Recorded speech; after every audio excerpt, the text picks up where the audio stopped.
ഒരു പ്രത്യേക പേര് വിളിക്കുന്നത് ഞാൻ കേട്ടിട്ടില്ല. കാക്ക. കാക്ക. എല്ലാവരും കാക്ക എന്നാണ് വിളിക്കുന്നത്. അല്ല, നമ്മള് ചേട്ടാന്നൊക്കെ വിളിക്കൂലേ, അതുപോലെ അതുപോലെ കാക്കാന്ന് വിളിക്കുന്നത്. എല്ലാവരും ഇക്ക എന്നുള്ള എന്റെ പേര് കാക്ക. ഇക്കാന്നുള്ളത് കാക്കാന്ന് വിളിക്കുന്നത്. കാക്ക എന്താ വിളിക്കുന്നത്?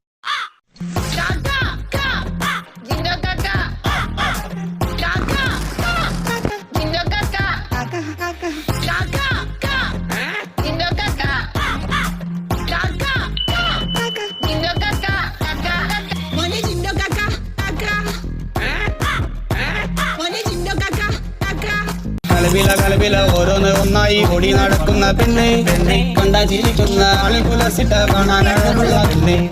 കളവില ഓരോന്ന് ഒന്നായി ഓടി നടക്കുന്ന പെണ്ണെ കണ്ടാ ചിരിക്കുന്ന ആളിപുലസിട്ട കാണാനുള്ള പെണ്ണെ.